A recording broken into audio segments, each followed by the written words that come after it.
인사하시겠습니다. 할렐루야! 사귀어보면 좋은 사람들이니까 긴장하지 말고 편안하게 다시 한번 좀 인사하시겠습니다. 할렐루야! 조금 나아졌습니다. 시골에서 살 때 이제 가을 역해 뚝을 거닐다 보면 밤나무 몇 그루가 서 있습니다. 근데 이제 알찬 그 밤이 달린 밤나무가 있고 밤이 거의 달리지 않은 밤나무가 있고 그렇습니다. 그런데 밤이 많이 달린 밤나무는 순환을 당합니다. 왜냐하면 동네 개구장이들이 밤을 따먹어야 되니까 올라갈 수는 없고 밑에서 돌을 던져가지고 맞춰서 이제 밤송이에 떨어져야 밤을 까먹는 거 아니겠습니까? 다윗이 아닌 이상은 돌로 뭐 단번에 밤송이를 맞출 수가 없지요. 여러 번 던지고 뭐 안 되면 뭐 나무까지 던지고 해서 밤송이를 떨어뜨려야 되는 건데, 그러다 보니까 밤나무가 가지도 많이 꺾이기도 하고 잎도 많이 떨어지기도 하고 상처가 많습니다. 상처가 많아요. 근데 열매가 없는 밤나무는 누가 돌을 던지겠습니까?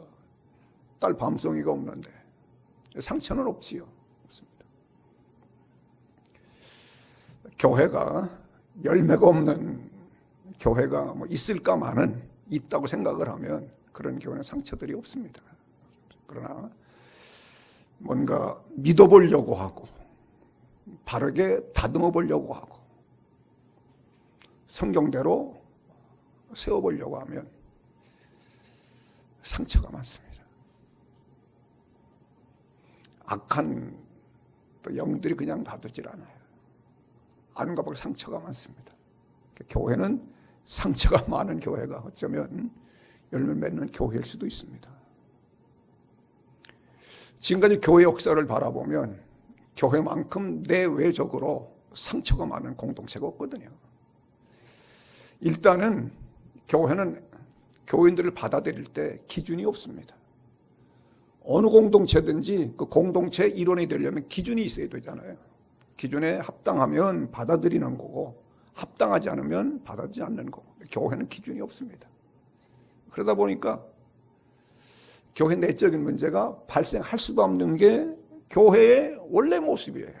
왜 교회 이런 모습, 왜 교회가 일어나? 원래 교회 그렇습니다. 그럼 교회가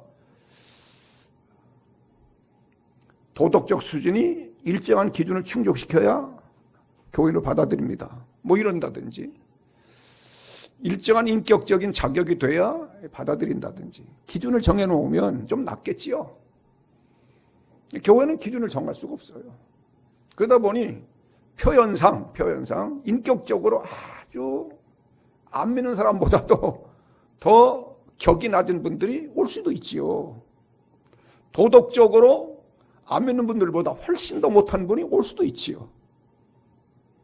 그리고 삶이 안 믿는 사람들보다도 더 덕스럽지 못하고, 정말 누가 보면 저런 삶도 가능할까라고 할 정도 이해하지 못할 삶을 살아가는 분들도 교회에 오면 교회를 받아들여야 되잖아요. 그러다 보니까 교회 안에 여러 가지 문제가 발생할 수밖에 없는 게 교회입니다. 교회. 뭐 밖에서 가하는 충격이라든지 밖에서 가하는 어려움은 뭐 뒤로 미루더라도 말이에요. 교회 공동체라고 하는 것이 참 세상에 유일하게 존재하는 공동체의 특성을 가지고 있거든요. 교회가 내외적으로 때는 어려움을 당한다고 할지라도 그러나 교회는 여전히 존재합니다. 그렇다고 해서 교회가 무너져 내리든지 교회가 사라져버리든 그런 일은 없어요. 왜냐하면 목회자가 훌륭해서도 아니고 평신도가 훌륭해서도 아니고 교회 주인이 주님이시기 때문인 줄로 믿습니다. 교회의 주인이 주님이시기 때문에 아무리 그러해도 교회는 넘어지지 않습니다. 교회는 무너지지 않습니다. 교회 주인이 주님이시기 때문에. 오늘 본문에도 보면 내 교회를 세우리니, 내 교회, 주님의 교회, 음부의 권세가 이기지 못하리라. 주님이 주인이신 교회를 어느 권세가 무너뜨리고 어느 권세가 이겨낼 수 있겠습니까? 교회는 신비한 공동체입니다. 알 수 없는 공동체. 이런 교회의 일원이 되어서 주님을 섬긴다고 하는 것이 은혜인 줄로 믿습니다. 맞다고 배경음악이 깔리잖아요, 지금. 맞습니다. 이 음악이 깔리면 훨씬 더 이야기가 감동이 되잖아요. 배경음악이 아주 아름다운 음악입니다. 당황하시지 말고. 자, 그러면 오늘 우리가 재직 헌신 예배인데, 저도 뭐 이렇게 목회를 좀 오래 하다 보니까 할 말이 왜 적겠습니까? 많지요. 그러나 이제 시간 안에 담아내야 되니까 우리 목사님께 부탁을 받고 이후부터 어떤 말씀 어떻게 전할까? 성령 인도하심을 따라서 이제 전하는 것이 가장 성경적이고 가장 은혜가 될 줄로 믿습니다. 그래서 오늘 본문을 정했는데, 이런 교회를 섬기는 우리 재직들이 결국은 어떤 마음의 자세를 가지고 섬겨야 되는가 하는 부분들을 좀 세 가지로 나누려고 합니다. 주님의 음성이 들려오는 귀한 시간이 되시길 바랍니다. 우선 우리가 교회를 섬길 때, 오늘 재직 헌신 예배니까 재직들은 말이에요. 재직들은 교회를 섬길 때 옳고 그름의 원리에서 머무르면 안 됩니다. 그 원리를 뛰어넘어서 은총의 원리까지 우리 신앙의 성장해야 될 줄로 믿습니다. 옳고 그름을 따지는 거 상당히 중요합니다. 중요하지요. 어느 게 옳고 어느 게 옳지 않고. 그러나 재직은 거기로 몸을 쓰단다. 그 옳고 그름의 원리가 은혜의 옷을 입어야 됩니다. 은혜의 옷. 은혜의 옷을 입지 아니하면 재직 본인도 너무 힘이 들고 재직으로서 함께하는 교회가 너무 힘이 들어요. 옳고 그름만 따지니까, 이건 옳으니까, 이건 그러니까, 이것만 은혜의 옷을 입어야 돼요. 은혜의 옷을 입어야 돼요. 그래서 옳고 그름의 원리를 넘어서지 못하는, 거기 머무르는 교회들은 교회에 들어가면 경찰서 온 것 같습니다. 경찰서 온 것 같아요. 표정이 많이 굳어져 있고 말이에요. 할렐루야! 그래도 그게 반응이 없어요. 마음이 닫혀있고 굳어져 있어서. 아버지의 집이지 않습니까? 아버지의 집. 아버지 집만큼 편안한 집이 어디 있겠어요? 아버지 집만큼. 근데 아버지 집에 와서 아버지께 예배를 드리면서 너무 긴장을 하다 보니까 얼굴이 굳어지고 표정이 굳어지고 의지도 굳어지고 감정도, 몸도 굳어져 가지고 딱 이렇게 해서 경찰서 무슨 취조실처럼 이렇게 분위기가 그런 교회들이 있어요. 왜 그러냐 하면 너무 옳고 그름만 따지고 거기 머물러 있어서 그렇습니다. 그러나 은총의 옷을 입혀진 그런 교회 가보면 친정집에 온 것처럼, 고향에 간 것처럼 그냥 편안하게 다리 쭉 뻗고 싶고, 그냥 웃옷 벗고 눕고 싶고, 참 편하다. 은총의 원리가 역사하는 교회가 바로 이제 그런 교회거든요. 어느 분이 정말 하나님 말씀대로 살기를 원해서 나름대로 최선을 다했습니다. 마음에 기쁨이 없는 거예요. 평안이 없습니다. 자유가 없어요. 부유함이 없습니다. 하나님을 잘 섬기면 하나님이 마음에 평안을 주신다는데, 자유를 주신다는데, 부유함을 주신다는데, 왜 나는 하나님을 잘 믿으면 잘 믿으려고 할수록 이렇게 마음이 자꾸 안으로, 마치 화롯불에 비닐봉지 집어넣으면 시커먼 게 타면서 오그라들듯이 마음이 그렇고 말이에요. 영적으로 말이에요. 고민이지요. 죄가 있어서 그런가? 나름대로 오랜 세월 동안 있는 죄를 다 회개해 봤습니다. 그때 마음이 여전히, 자녀들 불러놓고 혹시 엄마가 너희들이 잘못한 게 있으면 하나님께 회개하고 용서를 빌고 싶다. 그러니 이야기해라. 괜찮다, 이야기. 무슨 얘기 하든지 다 받아줄 테니 얘기해라. 자녀들이 이제 처음에 뭐 엄마 이게 서운했어, 저기 섭섭해서 얘기하고, 그래 알았어. 회개하고 자녀들에게 미안하다고, 죄송하다고 사과하고 막. 근데 그런 마음이 평안이 없는 거예요. 하나님께 기도를 했습니다. 하나님, 왜 제 마음이 평안이 없습니까? 자유함도 없고 부유함도 없고. 그때 세미하게 들려오는 음성 하나가 있었습니다. 내 성실함이 죄다. 잘 못 알아듣겠어요. 성실함이 왜 죄입니까? 불성실함이 죄지 왜 성실함이 죄입니까? 이해가 안 되는 거예요. 잘못 들었을까? 하나님 다시 좀 말씀해 주십시오. 마음으로 들려오는 음성은 내 성실함이 죄다. 그 다음 하나님께 질문했습니다. 왜 성실함이 죄입니까? 마음에 깨달는 게 있어요. 내가 성실한 것까지는 좋은데 내가 성실하기 때문에 성실하지 못한 사람을 보면 가만히 있지를 못하는 거예요. 왜 이렇게? 왜 이렇게? 왜 이렇게? 이렇게 해야지. 이렇게 해야지. 내가 성실하니까 성실하지 못한 게 다 눈에 거스르는 거예요. 그러니까 자꾸 지적을 하고 자꾸 비판을 하고 그러니까 남편도 손을 드는 거예요. 애들도 뭐 손을 든 거예요. 더군다나 교회에서는 뭐 손을 든 보는 것마다 지적을 하고 보는 것마다 비판하고 보는 것마다 정죄를 하니까 성실함 자체가 죄일 수는 없지요. 그러나 은혜의 옷을 입어야 됩니다. 입지 못하면 내 성실함 때문에 자꾸 불성실한 사람들의 그런 면모가 보이니까 마음이 힘든 거예요. 힘들으니까 또 참다가 할 수 없어 말 한마디 하면 또 상대방이 불편하잖아요. 불편하면 공동체 안에 점유복처럼 퍼져버리면 참 힘듭니다. 공동체가. 그제서야 깨닫고 하나님께 용서를 빌고 성실함을 지켜나가되 그 다음에는 성실하지 못한 사람을 보면 기도하고 성실하지 못한 부분을 내가 채워줄 수 있는 데가 채워주면서 마음의 평안을 얻고 기쁨을 얻었다고 하는 간증이 있습니다. 이 일은 잘못 들으시면 오해할 만한 이야기지만 충분히 우리 원통교회 여러분들께서는 이해하시죠?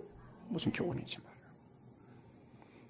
이 옳고 그름의 원리와 은총의 원리 둘 다 중요한 것입니다. 근데 은총의 원리가 옷 입혀져야 옳고 그름의 원리가 교회를 세워나가고 사람을 세워나가고 그러지. 작은 아들이 사고를 쳐서 교도소에 들어갔습니다. 큰 형님이 면회를 갑니다. 야 이놈아! 엄마가 너를 어떻게 키우는데 그렇게 할 수 있어? 형이 너를 어떻게 키우는데 그럴 수 있어? 이 나쁜 놈아. 이렇게 해야지 놈아. 가서 뭐 잘못을 지적을 하고 막 이렇게 그런다고 그 동생이 그 형의 이야기에 귀에 들려올 것 같아요? 오히려 반발을 삽니다. 형은 큰아들이라고 엄마가 뭐 이렇게 하고 형은 뭐 이렇게 하고 더 다른 것들이 묶여져 가지고 사람을 더 악하게 만들고 또 분노하게 하지요. 근데 엄마가 면회를 오면 그런 얘기 안 합니다. 야, 밥 먹었어? 배 안 고파? 야, 춥지 않아? 괜찮아? 같이 있는 사람들은 너한테 해코지 안 하니? 괜찮아? 예.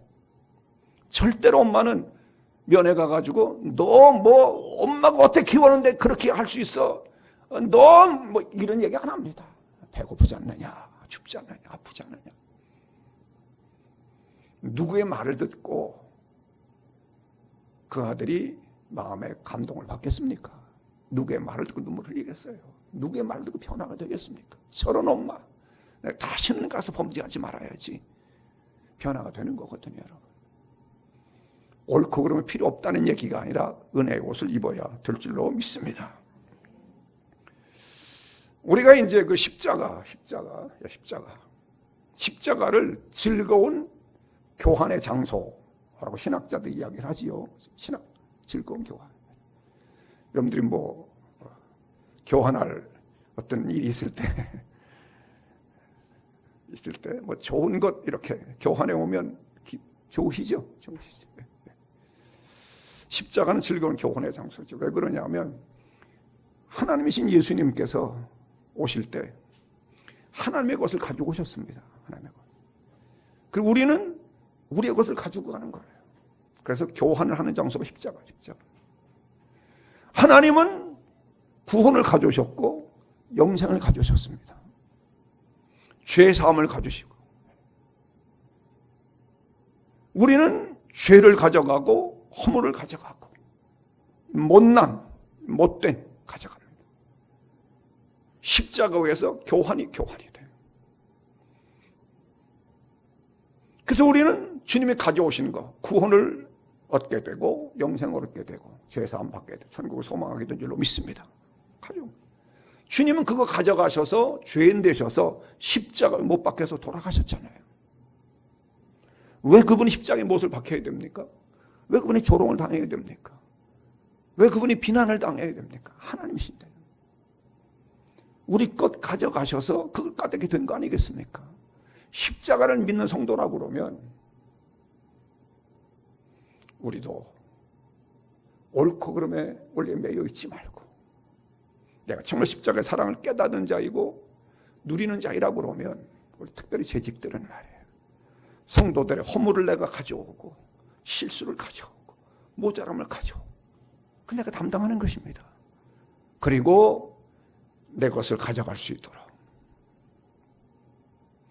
좋은 교회는 내가 그 교회에 가면 내가 갇히는 사람 느껴져요. 내가 정말 직장에서도 내가 갇히는 사람인가 별로 느끼지 못했는데, 설령 집 안에서도 내가 갇히는 사람. 근데 교회 가니까 어쨌든 구체적인 예는 좀 내려놓더라도 내가 갇히는 사람 느껴지는 거예요. 갇히는 사람 좀 느껴지게 하는 거예요. 교회에서. 야, 이 교회 오니까 내가 이렇게 갇히는 사람인가 느껴지게 하는 거지. 내가 이렇게 중요한 사람인가 느껴지게 하는 거예요. 내가 이렇게 필요한 사람 느껴지게 하는 거예요. 이 역할을 재직을 해야 됩니다. 초신자들이 오면 나는 우리 권사님 옆에만 서면 정말 갇히는 사람처럼 느껴져. 그래, 권사님이 갇히는 사람으로 그렇게 말해주고 대우해주고 그렇게 격려해주고 위로해주고 그래 다듬어주고 세워주고 키워주고 양육해주고 성장시켜주고 이런 부분입니다.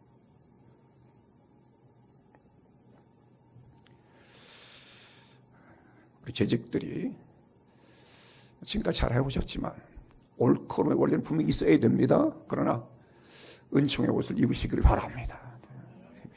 그래야 내 마음에 참된 자유, 부유함, 평안함이 자리하고 거기서 풍겨지는 향기로 주변 사람들도 그리 할 수 있습니다. 여기 묶여져 있으면 본인도 힘들어요. 힘듭니다. 주변 사람 더 힘듭니다.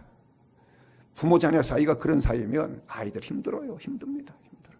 사사건건 부모님이 지적하고 사사건건 얼마나 힘듭니까? 그러니 힘이 없을 때니까 부모님 앞에 그저 머리 숙이고 있지, 아이들 마음에 이 쌓이거든요. 이게 폭발하면 부모한테 나중에 대듭니다. 때리려면 손잡고 때려봐 이러게 돼요.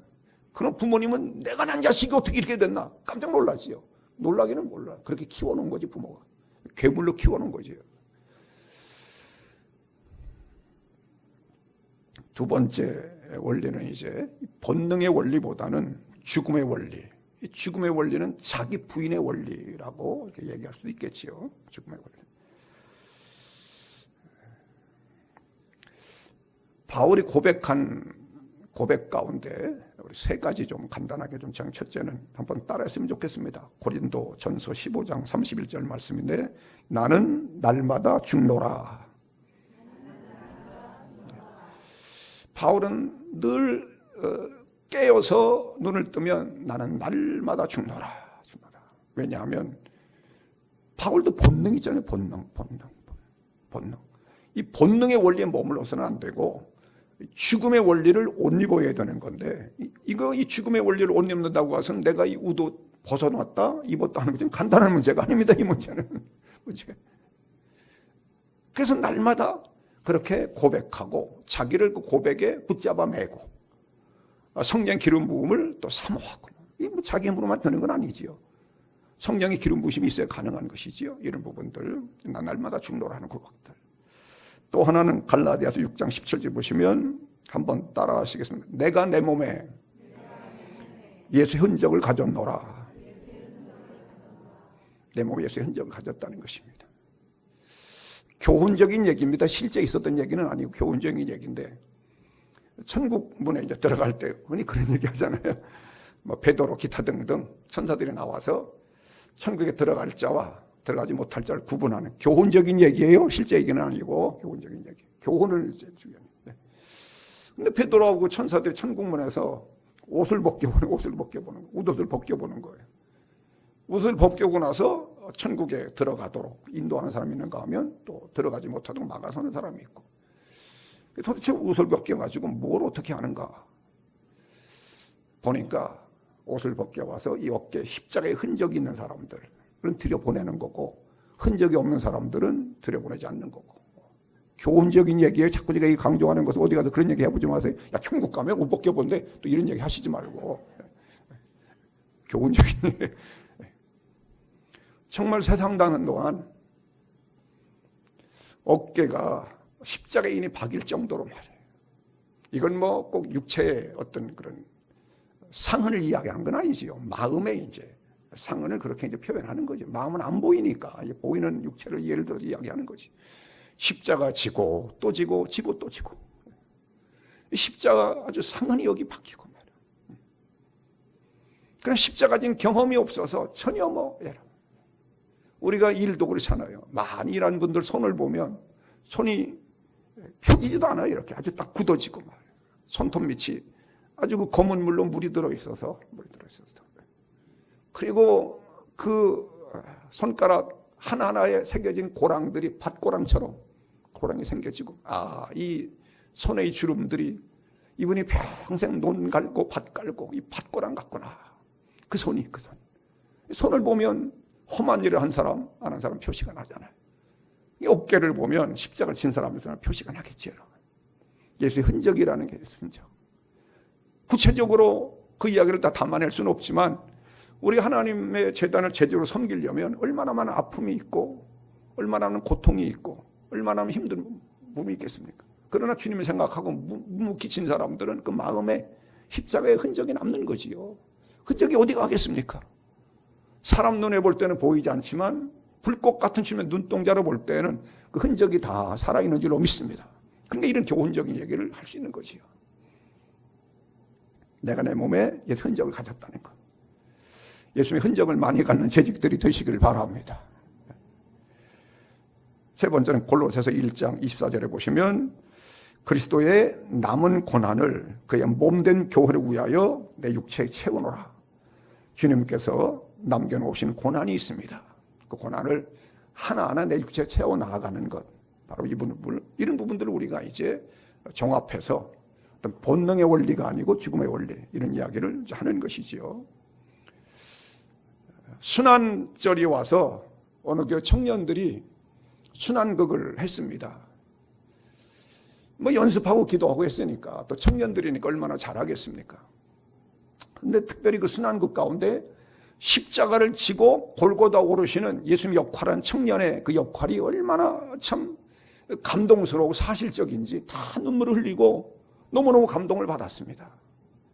그동안 예수님 십자가 지고 가신 거 머릿속으로만 상상했었는데, 어느 청년이 정말 기도하고 사실적으로 잘 이렇게 드러내서 역할을 감당하니까 은혜가 됐지. 끝난 다음에 다 가지를 않고 이제 출연했던 청년들이 교회 교육관에서 차를 한 잔 마시면서 이제 땀을 닦고 있고, 근데 너무 은혜가 돼서 집사님 한 분이 그곳을 찾아오셨습니다. 그리고 같이 앉아 있다가 그 십자가를 지었던 청년이 지었던 십자가가 벽에 이렇게 놓여 있어서 저걸 자기도 한번 지고 싶었어요. 예수님 생각을 하면서. 그래서 그 청년에게 저 십자가 내가 한번 질 수 있느냐고 그랬더니 그 청년이 한번 줘보시라고. 이 집사님이 십자가를 지니까 너무 무거운 거예요, 이게. 깜짝 놀란 거예요. 너무 무거워가지고 몇 걸음 그저 지고 가다가 힘에 붙여가지고 다시 세워놓고 청년이 하는 말이, 나는 저 십자가가 저렇게 무거운 줄 몰랐다고. 그냥 연극하는 거기 때문에 가볍게 그냥 이렇게 십자가를 만들어서 그냥 메고 무거운 신용만 하고 힘든 신용만 하고 넘어지는 신용만 하고 너무 무게에 눌려가지고 제대로 걸음을 신용만 하는 줄 알았지 정말 저렇게 무거워가지고 그런 줄 몰랐다고. 그럴 수 있지 않습니까, 여러분? 우리가 뭐 십자가를 가지고 순환에 대한 선곡을 한다고 그럴 때 정말 무거워가지고 막 걷지를 못해서 걸음을 막 이렇게 흐트러지고 말이에요. 잘못하면 넘어지고 막 이럴 정도 십자가를 지고 연가하는 누가 있습니까? 그냥 가벼운 거 지고 적당한 거 지고 이러고 이제 신용만 그렇게 하는 거고 행동만 그렇게 하는 거지 누가 그걸 미련스럽게 그렇게 무거운 십자가를 정말 지고 그렇게 합니까? 근데 그 연극했던 그 청년은 정말 그렇게 한 거예요. 그 집사님이 이해가 안 되니까 나는 이런 줄 알았는데 정말 저 보니까 너무 무겁다는 거지요. 도대체 왜 이렇게 해야 되느냐. 가벼운 십자가 지고 그렇게 할 수도 왜. 그때 그 청년이 한 말이 놀라운 말입니다. 십자가의 무게를 느끼지 못하는 사람은 십자가의 무게를 느끼지 못하는 십자가를 칠 수가 없습니다. 십자가의 무게를 느끼지 못하면 십자가를 칠 수 없다는 것이죠. 이 청년의 이야기에 그분에게 하나님 말씀이 들려왔습니다. 얼마나 많은 사람들이 십자가를 지고 말이에요. 가벼운 십자가를 지고 그냥 무거운 듯 표정이나 그렇게 그냥 짓고 감정이나 그렇게 품어대면서 남이 볼 때는 아이고 어떡해. 여러분 정말 무거운 십자가 지고 그렇게 여러분 우리 재직들은 그렇지 않겠지만 우리 신앙생활 교회를 섬기는 모습들이 정말 무거운 십자가 그대로 지고 여러분 그 무게 눌려 비틀거릴 수 있는 십자가를 지고 나가야 될 줄로 믿습니다. 그래야 예수 역할을 하지요. 십자가의 무게를 느끼지 못하는 사람 예수 역을 할 수가 없습니다. 교회를 섬기면서 십자가로 인해서 고통당해보지 않고 그 중압감에 눌려보지 않은 사람은 예수 역할을 할 수 없다고 하는 그 청년의 이야기처럼 재직의 역할을 할 수가 없는 것이죠. 신용만 할 뿐이지, 신용만 할 뿐이지. 바로 이런 부분들이 어떤 그 이제 본능의 원리와 이 죽음의 원리의 충돌이죠, 충돌. 죽음의 원리를 마음에 경험한 사람만이 이 역할을 할 수가 있는 것이지, 역할을 할 수가 있는.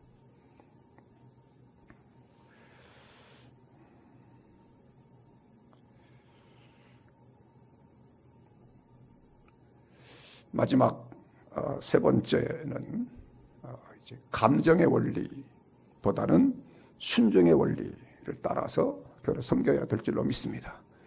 이쯤에서 복습 한번 하겠습니다. 첫째는 뭡니까? 옳고 그름의 원리가 거기 머물러서는 안 되고 무슨 원리를 옷 입어야 됩니까? 은혜의 원리 혹은 은총의 원리를 옷 입어야 된다 하는 부분. 재직은 그래서 재직은 똑똑함에 머물지 말고 똑똑함이 은혜를 입어서 은혜롭다 이런 재직이 되어야 될 줄로 믿습니다. 두 번째는 뭡니까?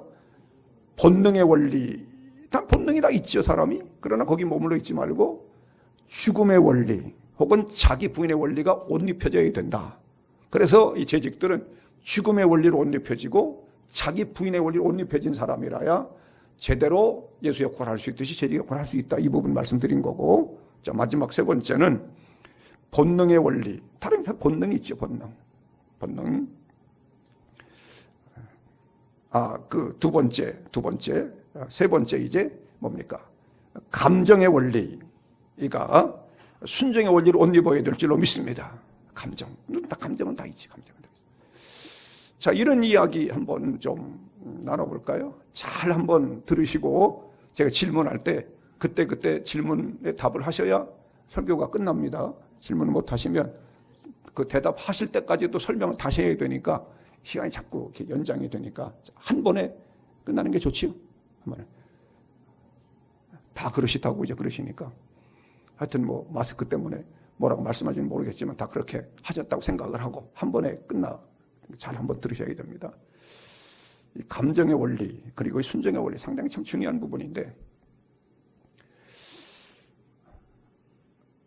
아버지 야곱이 요셉을 심부름 보내지 않습니까? 형들에 가서 안부를 좀 알아오라고.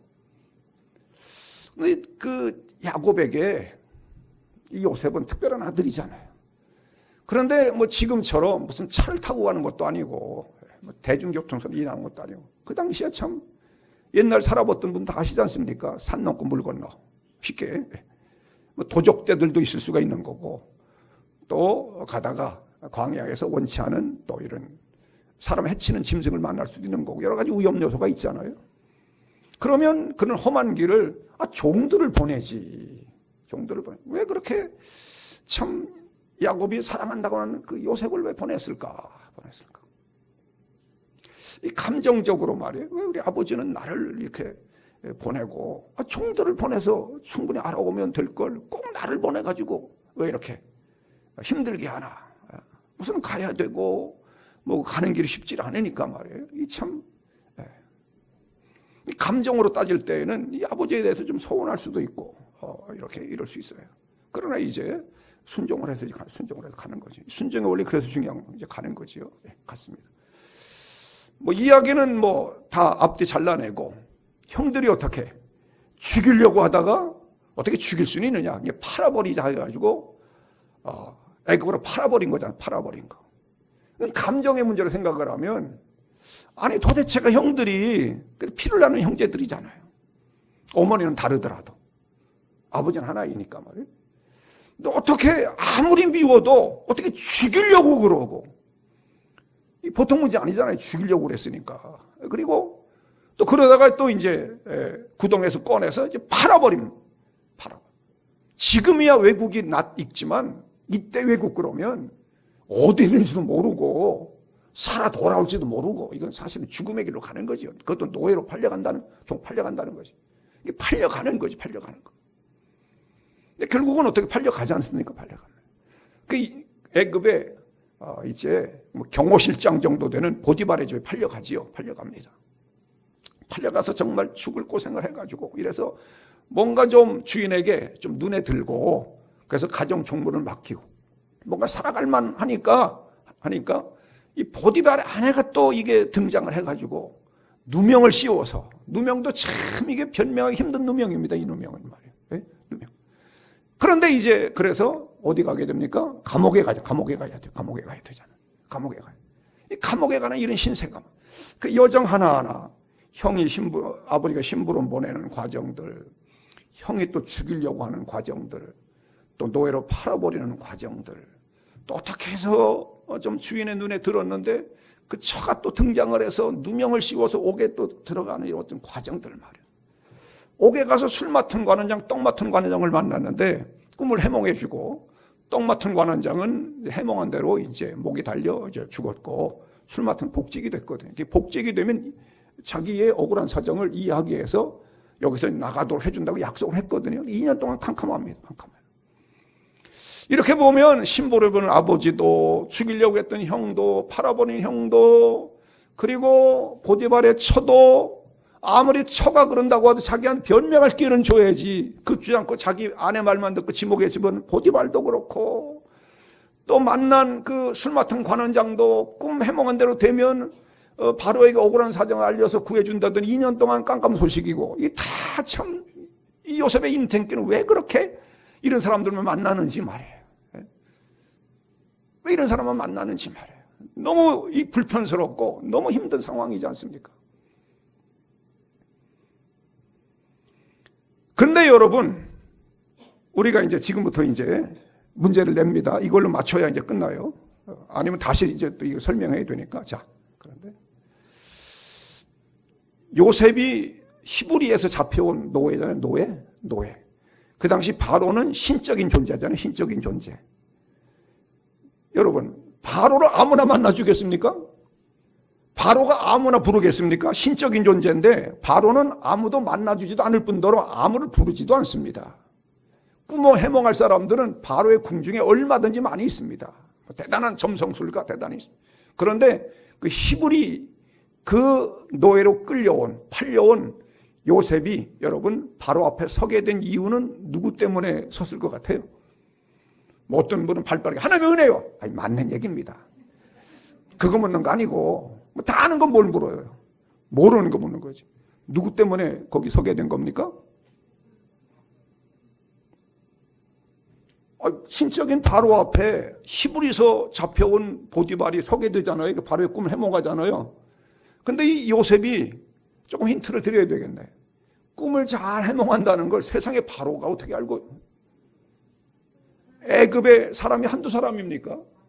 꿈을 해몽한 한두 사람이에요. 근데 요셉이 꿈을 잘 해몽한다는 이 이야기를 바로에게 이야기해서 바로가 요셉을 불러들이지 않습니까? 그 얘기를 한 사람이 누구예요? 답이 나오네. 역시 원통교회 재직들입니다. 술 맡은 관원장 때문에 그게 된 거예요. 술 맡은 관원장이 아니면 바로 앞에 설 이유가 없지요. 설 수가 없습니다. 그러면 술 맡은 관원장을 만나게 된 이유는 왜 만나게 됐습니까? 감옥에 들어갔기 때문에 만난 거지. 감옥에 안 들어갔으면 요셉이 술 맡은 관원장을 만날 이유가 있습니까? 또 술 맡은 관원장이 요셉 같은 사람을 만나 주겠어요? 지체가 높으신 분인데 왕이 가장 신뢰하는 사람이 술 맡은 관원장이지 않습니까? 왕이 드시기 전에 먼저 독이 들어있을지 모르니까 옛날 황제들은 암살을 많이 했잖아요. 그 방법 중에 하나가 음식에 독을 타는 거잖아요. 가장 신뢰하는 사람이 이걸 맡기는 건데 왕이 자기의 오른편처럼 쓰는 그 술 맡은 관원장을 요셉이 어떻게 만납니까? 만나달라고 돈을 싸다 주면 만나게 안 되는 일이거든요. 근데 어떻게 만나느냐 하면 요셉이 어디에 갔기 때문에 만난 거예요? 감옥에 갔기 때문에 만난 거지. 감옥에 갔기 때문에 만난 거예요. 그럼 요셉이 감옥에 간 이유는 뭡니까? 얼른 대답을 하셔. 뭐 또 끝나고 재직 수련한다니까 얼른 말이야. 그 요셉이 감옥에 간 이유는 뭡니까? 보디발이 아무리 자기 아내라도 자기가 지금까지 요셉이 한 행동을 봤잖아요. 그리고 자기 아내를 잘 알잖아. 또 자기 부인 잘하는 사람이 남편밖에 더 있어요. 겉으로는 오라오라 해도 속으로는 다 압니다. 그러니까 무슨 얘기인지 아시지? 겉으로는 당신이 오라오라 그래도 속으로는 아니라는 것도 알고 있으면서 이제 아니라고 하는 거거든. 어쨌든 보디발도 평생 자기 부인하고 살았으니까 이 여자가 조금 음탕한 끼가 있고 뭐 알 거 아니겠습니까? 전혀 모르죠. 그리고 이 또 요셉을 알 거 아닙니까? 요셉은 그런 청년이 아니. 그러면 둘 다 불러가지고 삼자 대면을 하고 했으면 안 갈 수도 있었겠지. 그런데 보디발이 자기 부인 이야기만 듣고 가정 평화를 위해서 그냥 자기 부인의 말을 100% 다 받아들여가지고 감옥에 집어넣은 거 아니겠습니까? 이 감옥에 들어간 이유는 보디발이 삼자 대면 안 하고 그냥 자기 부인 말만 듣고 집어넣기 때문에 감옥에 들어간 거잖아요. 보디발이 미울 수도 있지요. 요셉은 내가 왕에 얼마나 그 주인에게 충성을 하고 믿을 만하게 했는데 이렇게 나를 그래 한순간에 한 방에 이렇게 나를 오해하고 낙인 찍어 이렇게 서운할 수 있지 여러분. 그리고 뭐 같은 얘기가 되겠지만 그렇게 된 이유는 보디발의 첫 때문에 그렇게 된 거지. 아주 미운 여자인데 이렇게 보니까 그 여자도 필요했던 겁니다. 하나님이 역사를 배열하실 때 필요했던 거예요. 잘했다는 얘기가 하나님은 악인도 사용하시는 줄로 믿습니다. 하나님이 역사를 배열하시는 거예요. 보디발. 그러면 조금 남았습니다. 이제 언제 끝나나 그러시지 말고 좀. 자 그러면 이 보디발의 집에 요셉이 가게 된 이유는 왜 거기를 갔습니까? 예? 우물우물거리지 말고 크게 얘기를 하세요. 우리 충청도 사람들이 우물우물 잘 그러는데 여기는 충청도가 아니잖아요. 강원도니까 확실하게 탁까지 딱 마침표까지 찍어야지. 형들이 팔아? 버려. 너희들 팔아버렸으니까 거기를 같이 안 팔았으면 거기를 뭐 요셉이 뭐 관광을 가겠어요. 거기 뭐 쇼핑하러 가겠습니까? 팔았으니까 간 거지요. 이 형들이 팔아버린 이유는 또 뭡니까? 아버지가 뭘 보내서? 심부름을 보냈기 때문에. 그럼 아버지 마음에 심부름 보낼 마음을 주신 분은 누구십니까? 하나님의 제1원인자입니다. 우리 인생도 그렇습니다. 왜 아버지는 나에게 심부름을 보내서? 왜 형들은 나를 죽이려고 했나? 왜 형들은 나를 팔아버리려고 했나? 왜 보디발의 처는 나를 유혹을 해 누명을 쓰고 오게 가두나? 왜 보디발의 남편은 나에게 변명할 기회도 안 주나? 왜 이 술 맡은 관원장은 가서 2년이 지났는데 아무 소식이 없나? 나는 왜 내 인생에 이런 사람들만 만나고 내 인생에 왜 이런 재수 없는 사람들만 만나고 말이야. 내 인생 어쩌자고 이런 사람들만 만나가지고 내 인생이 이렇게 파탄되고 내 인생이 이렇게 결단이 나고 파산이 되어져 버리고 여러분 다 그런데 총리가 되고 나서 쭉 뒤돌아보면 다 있어야 될 사람들이고 다 만나야 될 사람들입니다. 그래서 본능의 원리 따라서 하지 말고 순종의 원리 따라서 해야 됩니다. 요새 그런 거잖아요. 그 보디발의 집에 가서도 순종의 원리를 따라 살지 않았으면 어떻게든지 도망갈 기회나 보고 어떻게 주인 눈이나 어떻게 이렇게 속여서 어떻게 좀 살아 그러지 무슨 여러분 그렇게 성실하게 하겠습니까? 그러나 하나님 자기에게 주신 환경과 여건 속에 최선을 순종한 거예요. 감옥에 들어가서도 억울한 누명 속에 들어왔으니까 억울하다고 머리나 쥐뜯고 벽이나 들여받고 해서 상처투성인데 거기서 하나님께 순종한 거예요. 하나님 여기 보내신 분이 하나님이시다 해서 거기서 열심히 해서 또 감옥의 사무를 맡은 일이 된 거 아니겠습니까? 하나님이 요셉의 그림을 다 밑그림을 다 그려놓고 하나 주님이 정확하게 만날 사람 만나고 정확하게 경험해야 될 경험들을 하면서 나중에 총리가 됐어도 하나님 등지지 않고 교만하지 않고 잘 감당할 수 있는 그릇을 키워나가는 일련의 과정들의 순종이 필요하다. 그런 이야기입니다. 순종이 필요하다. 우리 재직 여러분들과 참여한 우리 모두가 다 앞에서 사건 하나를 보면 참 그렇게 불행합니다. 그렇게 불행할 수가 있어요. 앞에서 사건 하나를 보면 만난 사람들이 왜 나는 내 인생에 이런 사람들만 만나가지고 뭐 술주정뱅이를 만나고 또 폭력을 행하는 사람을 만나고 뭐 사고치는 사람을 만나고 한두 사람인데 계속 연달아서 이러면 참 피곤하고 힘듭니다. 그러나 그 사람은 그 장소 허락하신 것이 하나님의 뜻인 줄 알고 묵묵히 최선을 다하고 순종을 하면 결국 뒤돌아보면 다 하나님이 이 때를 위해서 엮어주시고 묶어주셔서 날 그렇게 이런 하나님을 믿으시길 바랍니다. 그래서 오늘 순종할 것밖에 없어요. 순종할 것밖에 없어요. 하나님 있게 하시는 자리에서 순종할 수밖에 없고 하게 하신 일에 순종할 수밖에 없고 만나게 하신 사람들과 엮어져서 순종하는 마음으로 최선을 다하고 뭐 이럴 수밖에 없는 것이지요. 이런 부분들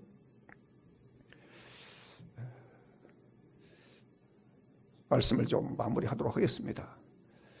1년에 우리 한 번 드려지는 재직 헌신 예배이고 또 1월 초에 이렇게 드려지는 재직 헌신 예배인데 오늘 우리가 하나님 앞에서 하나님이 주신 그런 말씀들을 마음에 좀 품어가고 마음에 좀 오래 머물게 해서 좀 묵상하고 거기서 하나님 말씀이 또 내 삶을 통해서 이제 적용이 되어지고 또 열매가 이제 거두어지는 이런 은혜가 있으시길 바랍니다. 하나님이 그래서 우리를 여기 모아주셨고 여기서 또 이런 말씀 나누게 하신 거 아니겠습니까? 그래서 적어도 우리 재직들은 교회 어른이시지 않습니까? 또 재직들은 앞장서 교회를 섬겨야 될 분들이지 않습니까? 아무나 재직을 세우겠습니까? 우리 김광수 목사님 수준에 맞는 분들만 세웠겠지요. 아무나 세운 게 아니거든. 그렇다고 그러면 우리가 하나님을 잘 섬겨서 나 때문에 이제 교회도 복을 받고 성도들이 편안하고 말이에요. 이렇게 되면 나도 복을 받게 될 줄로 믿습니다. 그러려면 옳고 그름을 잘 분별을 하시되 재직은 거기 머물지 말고 은총의 옷을 입어야 됩니다. 그리고 우리 재직들은 본능의 원리, 다 본능은 있잖아요. 근데 거기 머무르지 말고 죽음의 원리, 자기 부인의 원리를 옷 입어야 됩니다. 그리고 세 번째는 감정은 다 있잖아요. 감정의 원리에 머무르지 말고 순종의 원리를 옷 입을 때 하나님이 인도하십니다. 하나님이 축복하십니다. 하나님이 그 상 속에서 역사하십니다. 이것이 우리 재직이 가야 할 길이고 섬겨야 할 길인 줄로 믿습니다. 하나님의 은총이 우리 모두 함께 하시길 바랍니다.